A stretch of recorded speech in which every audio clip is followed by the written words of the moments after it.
Tere! Tänasel kevadhommikul ma räägin looduses laulmisest Eesti vanemas traditsioonis. Mida ja mis olukordades lauldi, kuidas tajuti ja kujundati helimaastikke ja miks üldse looduses lauldi. Paljud linnainimesed, kes just lõppenud koroonaviiruse eriolukorra ajal olid maal oma suvekodudes, on rääkinud, kuidas nad on saanud esimest korda elus nii pikalt looduse keskel olla, jälgida kevade saabumist ja linde ja loomi. Aga kunagi oli maa enamuse inimeste elukeskkond ja palju aega oldi vabas õhus. Tehti tööd, liiguti ühest punktist teise, viidi läbi kogukondlikke rituaale. Kõigis neisse olukordadesse kuulus laulmine või ka hõikamine. Looduses laulmise ja selle tähenduste üle mõtlemist on hea alustada karjase repertuaarist. Seda olukorda on lihtne ette kujutada.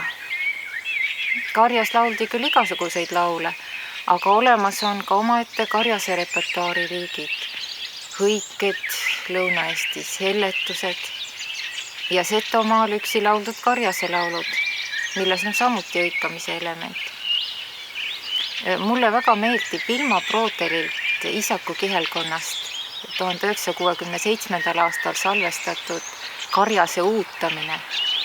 Kuulame seda ja selle järel Seto karjase laulu, mille on 1937. aastal plaadile laulnud Stepanida Vahvik.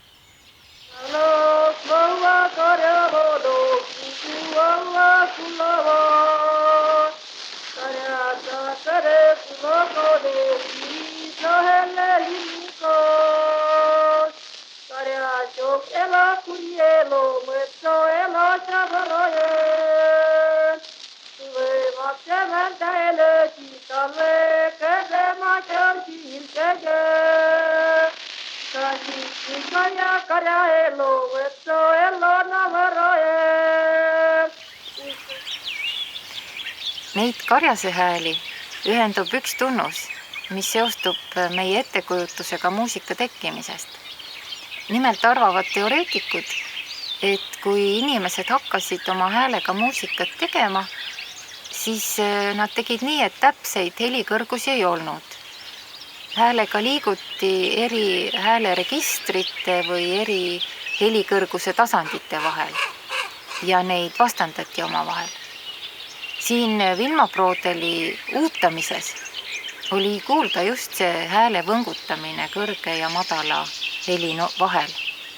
Ja kui sa ise hõikad, ega sa siis ka ei püüa mingeid täpseid noote laulda. Ja Seto karjase laulu eri variante analüüsides on Eesti etnomusikoloog Žanna Pärtlas samuti leidnud, et seal on kasutatud mitmeid eri heliridu. See on see nootide jada, millest 5 moodustub. Ja tema arvab, et karjase laulu heliridade pilt on nii kirju just sellepärast, et lauldes ei olnud oluline mitte mingite kindlate nootide laulmine, vaid kõrge, madala ja keskmise helitasandi vastandamine. Karjas laulmisel oli mitmeid eesmärke. Oma häälega karja koos hoida ja metsloomi peletada, võib-olla ühtlasi ennast julgustada, või teiste kaugemal olevate karjastega suhelda ja muidugi ka lihtsalt oma meelt lahutada. Laulmine oli tähtis. Seto muinasjutus Rebane hanekarjas. Seal ju perenaine, kui ta karjast palkab, siis ainus küsimus kandidaatidel ongi, et kas sa laulda mõistad. Aga arhiiviallikatest ei tule välja mitte ainult see, et väljas lauldi, vaid et ka kuulati. Jälgiti väga tähelepanelikult helisid ja ümbritsevat helimaastikku, millest inimese hääl oli üks osa. Liidia Strandson Häädemeestelt on jutustanud, kuidas õhtul hõigates püüti teada saada, mis ilm järgmisel päeval tuleb. Ja õhtalt, kui oli siuke vaikne õhta, siis hakkasid üks ühte teineteist õikama ja kilkama. Jälle küsida tarvis, täiega Soome on ka ilus ilm, jälle huigata. Suur kusklailane kivi, kas saab ome ilust ilma? Õhtune niiske mõhk ja vaikus soodustab heli edasikandumist läbi õhu. Regilaulus ka öeldakse, et õhtu pealt on ilus laulda ja udu viib ääle ulgamaad ja kaste kannab kaugele. Näib, et minevikus, kui ilmast sõltus ju inimese elus väga palju, võidi tõesti ühes kohas elades õppida sealse akustika järgi ilma ennustama. Minule on ka välitööl üks naine rääkinud, et nad elasid suhteliselt lähedal raudteele, et vaat tema isa oskas rongi hääle järgi järgmise päeva ilma ennustada. Ma kardan, et tänapäeva inimese kuulamisoskused ja helinüansside taju on tunduvalt nõrgemad ja me peamegi ennast ju müra eest kaitsma, mitte nii hoolikalt oma ümbrust kuulama. Siin ka, kui sa kuulad tähelepanelikult tervet helimaastikku, siis kohe tulevad mürinad igalt poolt sisse. Nii nagu üksi väljas laulmisel, kas karjas, lihtsalt metsas või teed käies, on ka koos laulmisel olnud mitmeid praktilisi tähendusi. Marie Sepp Kolgajaanist on kirjeldanud, kuidas lauluga hoiti ühtlast viljalõikajate rida. Kui kuskil see rida esi jäi maha, et siis lauluga anti sellest märku ja siis koonduti sinna ja aidati sealt see jupp järele. Aga tööl lauldes võidi ka natukene võistelda ja sellega energiat juurde tekitada. On meenutatud, kuidas hõiguti vastamisi naaber Heinamaa niitjatega või kuidas samal põllul poisid ja tüdrukud võidu laulsid. Heliantropoloogias on räägitud häälega oma ruumi piiramisest. Heaks paralleeliks on siin linnud, kes ka laulmisega märgistavad oma pesaümbruse territooriumi. Loodus, väliskeskkond on ju tegelikult selline piirideta ruum ja seal võib alati olla ka midagi, mis inimest ohustab. Mõni loom või teispoolsed jõud. Ja häälega on ruumi justkui kodustatud, loodud see oma turvaline tsoon.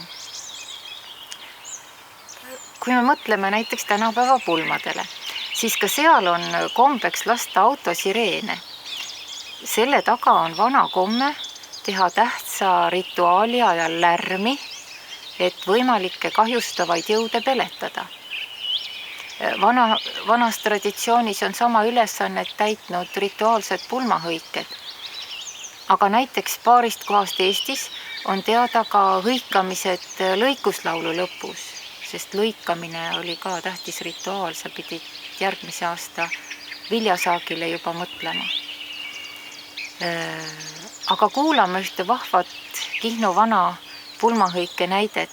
See on salvestatud 1968. aastal.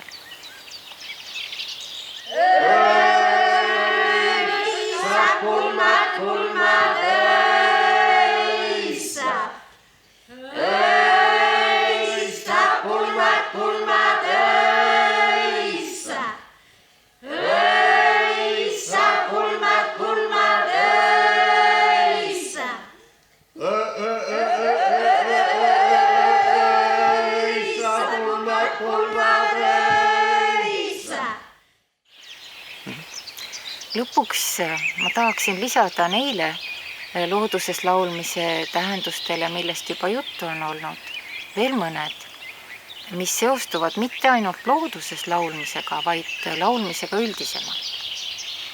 oma karjapõlve meenutades rääkis mulle mu hea kolleeg Mall Hiiemäe, sellesama Vilma Broodeli tütar muide, kellelt me karjase huikamist kuulsime, et tema on küll ennast karjas olles ekstaasi laulnud. Järvajaani pärimuse koguja Rosalie Weinberg on toredalt kirjeldanud, kuidas kevadel lumi sulas, sinililled hakkasid õitsema ja külanoored hakkasid laulma. Tüdrukud laulavad ikka oma kodu juurest ja varsti kogunevad kokku. Ja siis ta kirjutab, et kevadel sai palju koos lindudega ja lindudega võidu lauldud. Kui ma eelmisel aastal küsisin mõnede pärimusmuusika tudengite õues laulmise kogemusi, siis ma avastasin, et see tahtmine laulda koos lindudega pole kadunud. Mitmed ütlesid, et nad on maal või metsas päris palju kas laulnud või hõiganud ilma mingi põhjuseta lihtsalt seesmisest vajadusest. Inimesel on alateadlik vajadus laulda ja üldse muusikat teha ja näib, et see vajadus on eriti suur just nooruses. Seda, miks inimene laulab, seletatakse peamiselt 2 teooriaga. Üks on grupivaliku teooria, et laulmine suurendab grupi heaolu, aga teine on sugulise valiku teooria. Laulmine näitab laulja füüsilist ja vaimset võimekust, tõestab, et tema geenid on järglastele edasiandmiseks kõige paremad. Seetõttu on inimene ka vaimselt kõige võimekam ja väljendab ennast kõige aktiivsemalt parimas järglaste saamise eas. Nagu öeldud, laulmine on vajalik edukaks suguliseks valikuks ja liigi säilimiseks, aga laulmine nõuab ka pingutust. Lindude näitel on eriti selge, kui energiakulukas see on. Tuntud bioloog, linduteooria Tuulsepp on sellest ka populaarses vormis kirjutanud. Ja loodus on kompensatsiooniks andnud inimesele võime laulmisest naudingut tunda. On teada, et lauldes langeb stressihormoon kortisooli tase, suureneb niinimetatud armastuse hormooni oksütotsiini tootmine, paraneb immuunsus. Lauldes me nagu lahutame oma meele argimuredest, vabaneme pingetest ja tunneme kokkukuuluvustunnet. Kaaslauljatega, aga miks mitte ka loodusega. Kokkuvõttes võibki öelda, et looduses on lauldud mitut moodi ja väga erisugustes olukordades. Ja igas laulmises on koos mitmeid eri tähendusi, mis võivad olla rohkem või vähem praktilised, metsloomade peletamisest rikkalike helimaastike kujundamiseni. Aga looduses laulmise üldisema põhjusena ei tohi unustada seda, et inimene on loodud laulma ja laulmist nautima.